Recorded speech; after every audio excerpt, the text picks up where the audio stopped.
ఇంకా పోనేలేదు. ఎండలు మాత్రం దంచి కొడుతున్నాయి. ఎండాకాలం ప్రారంభానికి ముందే సూర్యుడు తన ప్రతాపాన్ని చూపిస్తూ ఉండటంతో కోల్ టౌన్ కొత్తగూడెంలో పగటిపూట ఉష్ణోగ్రతలు పెరిగిపోతున్నాయి. అయితే రాష్ట్రంలోనే అత్యధిక ఉష్ణోగ్రతలు నమోదయ్యే ప్రాంతాలలో ఒకటిగా ఉన్న కొత్తగూడెంలో సూర్యుడు తన ప్రతాపాన్ని ఉదయం 7 గంటల నుండే చూపిస్తున్నాడు. ఇప్పుడే మధ్యాహ్న టైంలో 38 డిగ్రీల సెల్సియస్ వరకు టెంపరేచర్స్ నమోదవుతున్నాయి.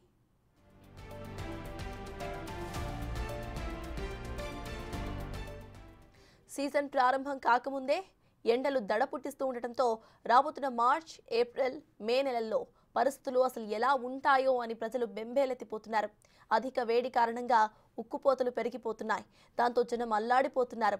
కొత్తగూడెం టౌన్లో ఏసీలు, ఫ్యాన్లు, కూలర్స్కు డిమాండ్ పెరిగిపోయింది. కొత్తగూడెంలోని చిన్న బజార్, పెద్ద బజార్ ప్రాంతాలలో వ్యాపారస్తులు కూలర్స్, ఫ్యాన్లు ఇప్పటికే అమ్మకానికి సిద్ధం కూడా చేశారు. పగటిపూట బయటకు వచ్చిన ప్రజలు ఎండ తాపానికి చల్లటి పానీయాల వైపు మొగ్గు చూపిస్తున్నారు. కూల్ డ్రింక్స్, కొబ్బరి బోండాలు, ఫ్రూట్ జ్యూసెస్, ఇలా చెరుకు రసాలు సేవిస్తూ ఉపశమనం పొందుతున్నారు.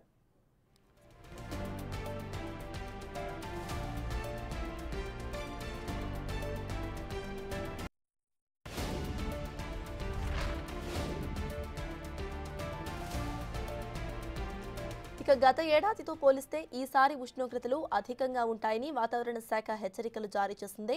అధిక ఎండల తీవ్రత దృష్ట్యా ప్రజలు అప్రమత్తంగా ఉండాలని, అత్యవసరమైతే తప్ప ఇంటి నుంచి ఎవరూ కూడా బయటకు రావద్దని వైద్యులు చెబుతున్నారు. ఈసారి ఏప్రిల్ మే నెలలో రావాల్సిన ఎండలు ముందుగానే వచ్చినట్టుగా ఉన్నాయి.